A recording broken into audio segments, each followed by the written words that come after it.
Our crew for today is Luke, Liam, and Scott.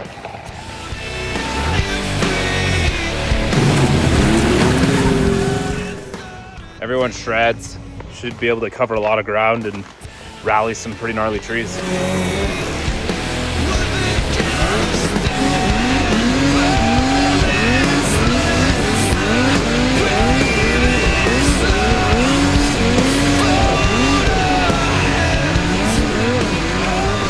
I love how we're barely off the road and there's no signs of any tracks this season.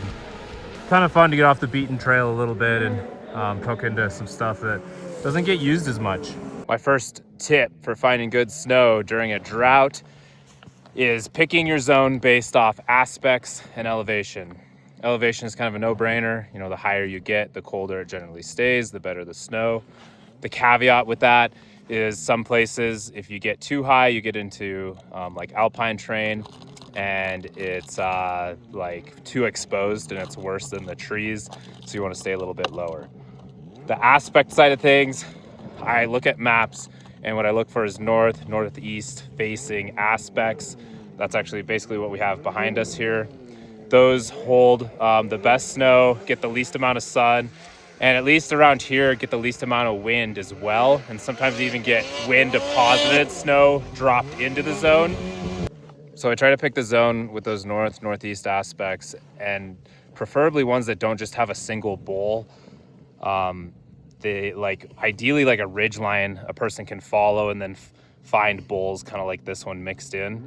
That's exactly what we have in this zone too. The ridge line travels in a way that we can spend almost the entire day on the aspects that we want to. And then once I'm into the zone, I start looking at the trees and basically looking to see where the snow is hanging out in the trees. Even down here, we have some hanging off the branches, so that's a good sign. And then you can see a little bit more way up there on the ridge line. And I'm just gonna watch for that all day long. Every time I have a vantage point, look for that and then probably go test out the snow right below that spot. Things I'm going to avoid are basically all the sunny slopes, which sucks when you're trying to get good content, but that's just gonna be sun-baked and we're way more likely to get good stuff in the sheltered little holes.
Not bad.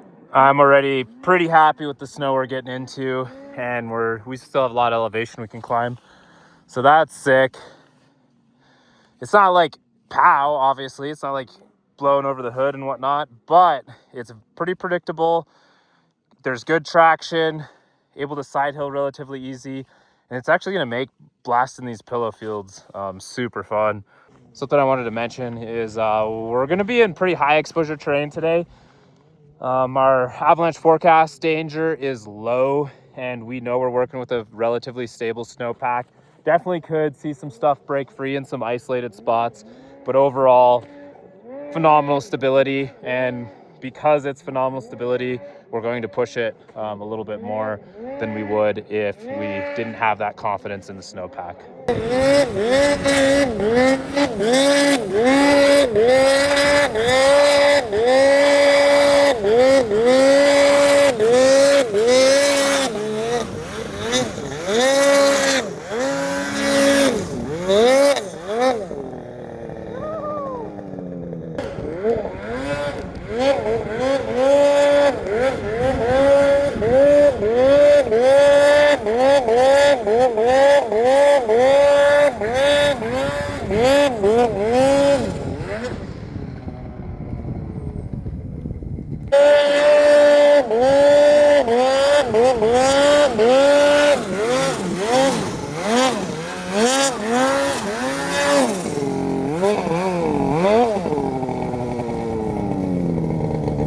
Just getting warmed up for the day. I still feel kind of rusty, but everyone looks like they're doing pretty good. I'm sure I'll get used to it here shortly. Just like adjusting to the snow and sled and whatever else there is to adjust to. Done talking at the camera? Yep.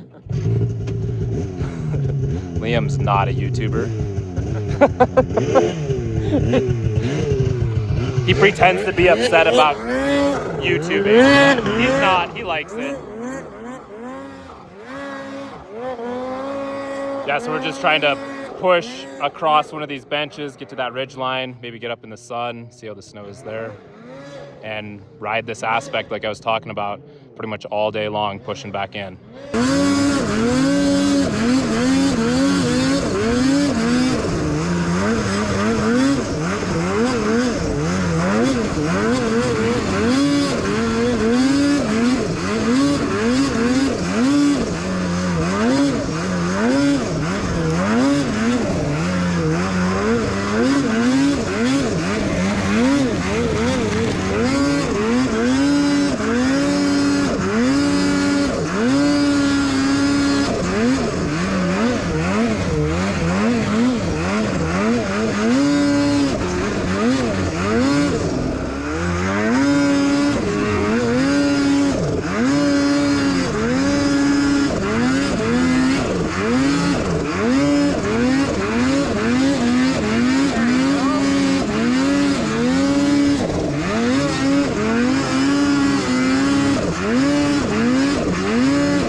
side hill that line.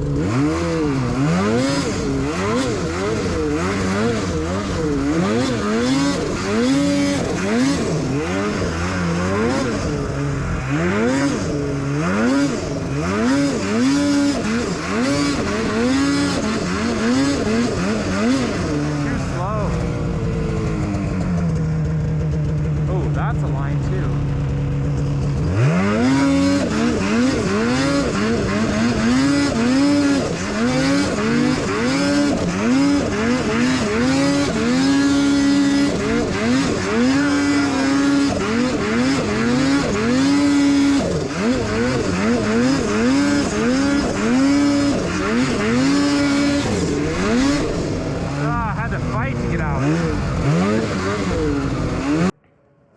You can see those trees are a lot more loaded up than some of the other ones, and that's why the snow is so much better in there. We'll just keep poking around, finding pockets like that. There's literally people not riding today because they think the snow sucks. This is like normal winter POW.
I think I'm gonna wash out. Shoot.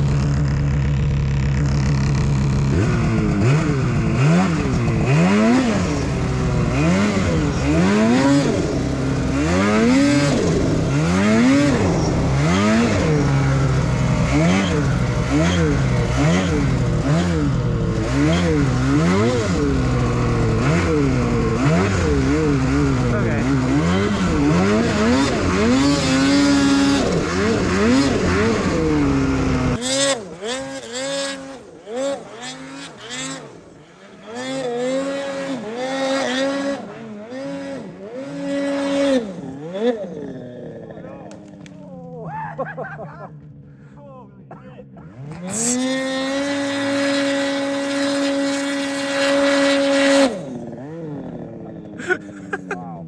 Providing some serious entertainment. Definitely ate some of that tree. It looks like it. Hop over to elevator to tree smash.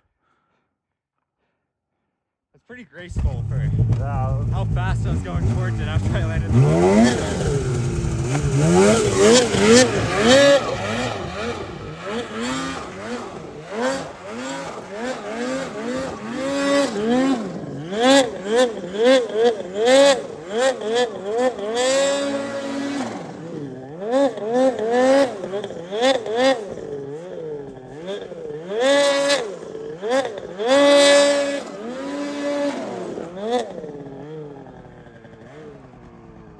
The bow tie man. Sure looking dialed.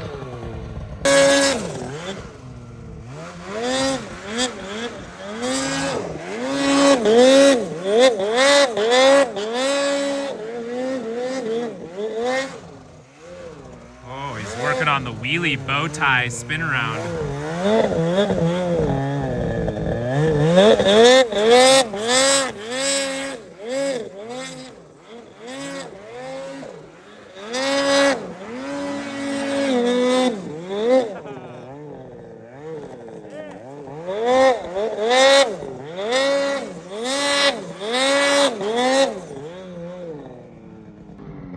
This is the last time I mentioned point number one. I've been beating it to death, but partly because this is one of the most important parts of the video. Aspects and elevation. You get those two and you get them right, there can be phenomenal snow to be had when it's just shit riding everywhere else. And I feel like this is testament to it. A lot of guys didn't ride today because they were complaining about the snow. And I would say this is really good. Like I'm not upset with this at all. I could ride this all winter long and be happy. Good traction, semi-forgiving. You can rally it hard, good coverage. It's sick.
Yeah, that was a sick hop over.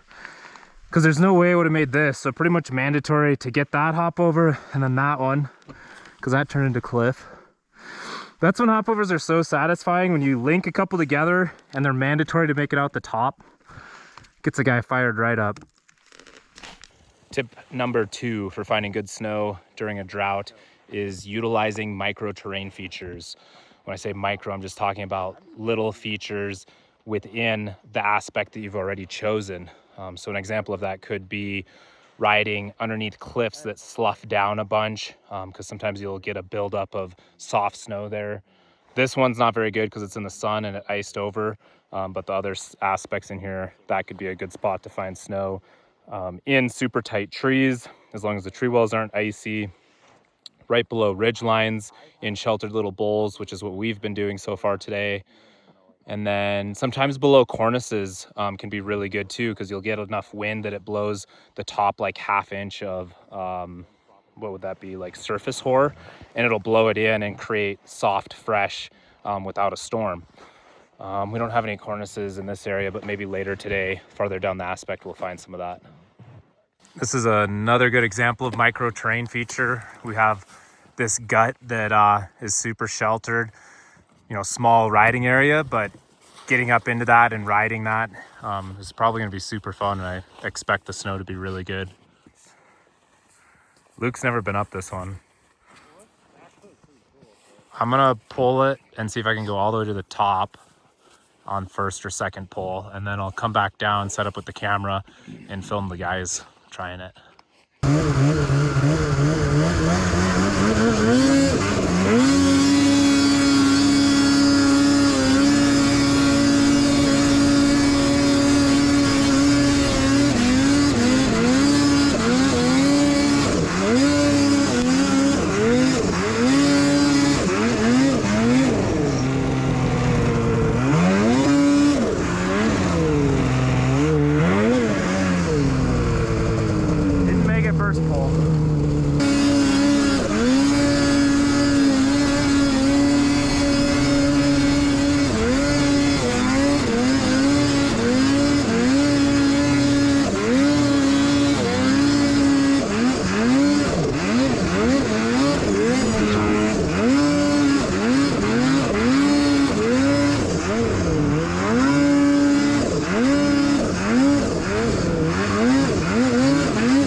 Park here.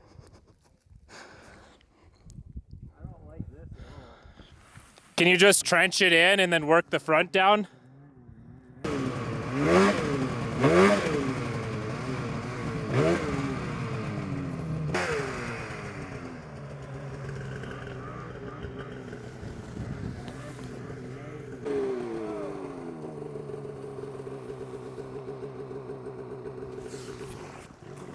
Never let them know your next move.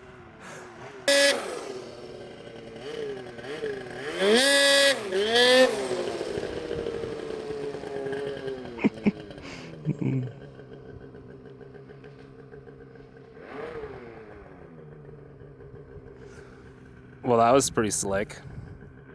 That probably worked out better than him side hilling through there anyway because it's a cliff right after that cliff.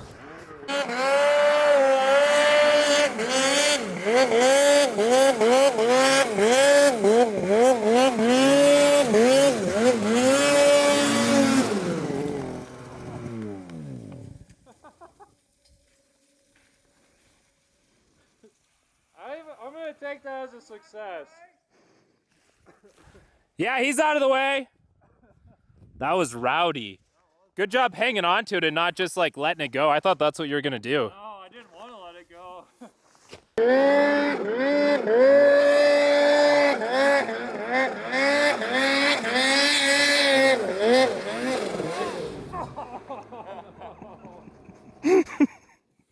Damn it.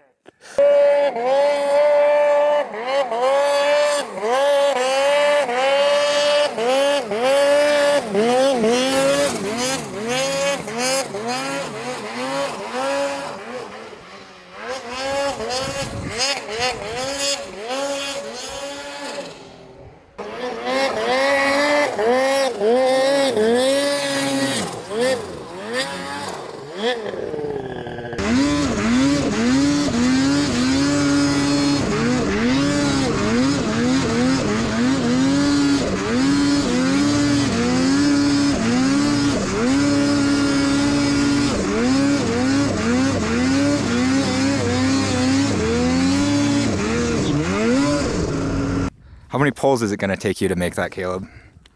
Yeah, we were just discussing this, taking bets, how many pulls it'll take to make it out. I'm confident I'm going to make it out of this. How many pulls? Not so confident. I think 3 to pack the gut out and start building momentum. 3 or 4, and I think I'll get a straight line out. If I don't get a straight line within that number, I'm gonna start looking at some really weird hop over things up in the shelves, weaving my way out. What do you think? I think it's going to be at least 10 minimum. Scott? I'm gonna say 12. I think you got it first try, Caleb. Oh no, you're lying. You don't actually. 5.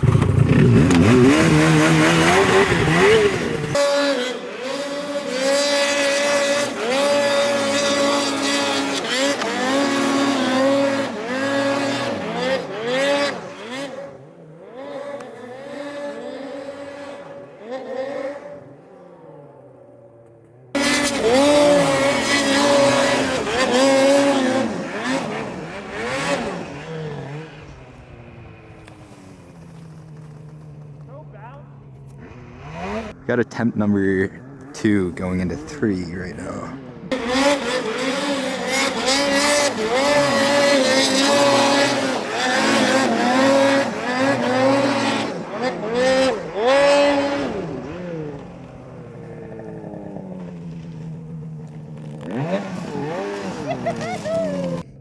I think it's definitely gonna be less.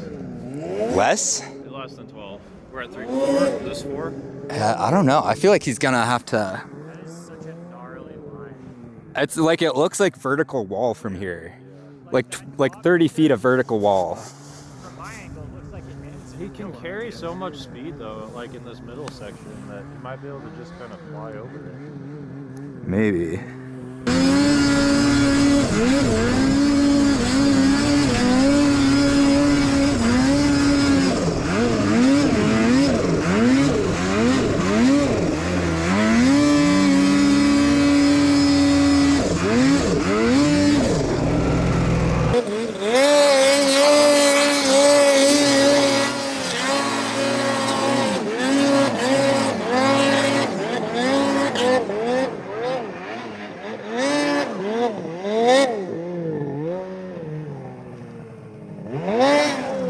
Oh, fuck.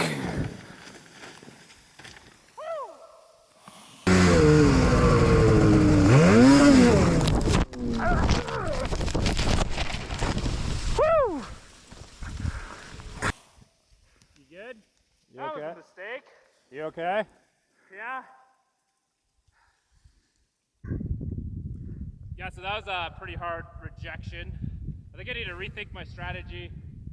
There might be a way to side hill into it. I'm gonna take a look at that, because with being a 155, when I hit those head walls, I'm just losing all the momentum. Yeah, I think that's just a 165 line trying to go straight up that. There is just kind of a limit at some point of like what a 155 will carry momentum up. I don't really want to do that again, so I'm going to see if there's a different line.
Maybe not that approach.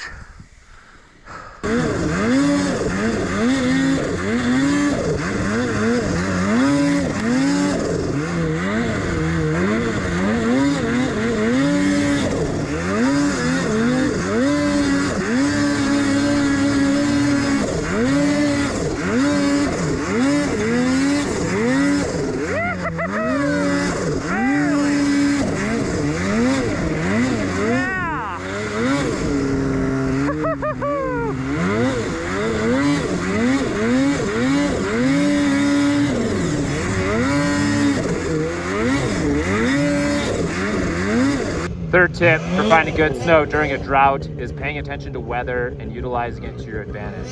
So if it was windy, look for wind-loaded slopes, stay away from wind-scoured slopes. If it's hot and sunny and above freezing, sometimes actually riding the sunny slopes can be better and riding in the afternoon. That's more of a spring thing. Since it's January right now, it's not above freezing, so we're sticking to all these sheltered slopes. But say we had the same type of snow and same weather patterns, and it was April, and it was 40 degrees today, those sunny slopes could potentially be better riding than the shaded ones because they soften up as the sun bakes it and it turns into like slush. And then another thing is sometimes riding at lower elevation can actually be better. It's not very frequent, but once in a while when you get like those freeze thaw cycles, the valley will be warm enough to create good slush riding, and up top stays too cold and stays frozen. I actually had a couple days last year where we didn't have good riding until coming back out of the zone and dropping down, and it got slushy. So it was like 4 p.m. or something, and we rode at like 3,000 feet next to the trail. And that was the best riding we had that day.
Would have been so sick to get this line clean.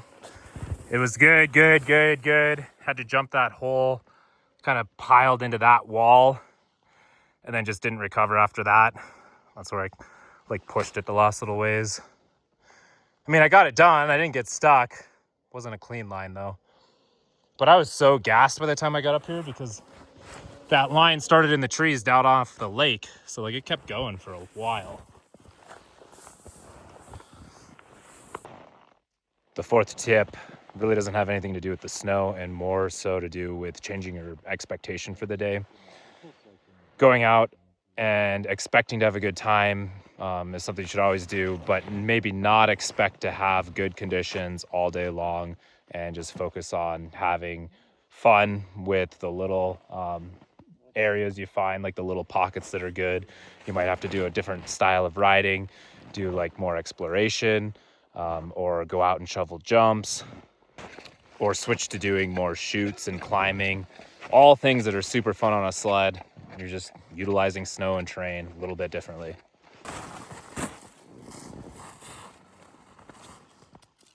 Yeah, we might have dropped down low enough that the snow's not as good anymore. Still having fun though. I like to think about how the snow helps me do something on a snowmobile. So if it's more set up, it allows me to build more speed, allows me to ride steeper terrain with less momentum, and just like thinking through, okay, we have more traction, it's going to help me do this, or we have less traction, but I can elevator really good. Just constantly using my brain to think of what ways it helps me rather than hurt me. And the last thing I'll leave you with is getting the right sled setup for hard snow can make worse snow a lot more fun too. We've had good enough snow that a completely stock sled would do pretty good, but it is firm enough that Öhlins make a huge difference for how a sled handles and makes it a lot more fun. Having a track that gets good traction, riding a shorter track are all things that can make it more enjoyable. Thanks for tuning into this episode. Hope you guys enjoyed it, and I'll see you at the next one.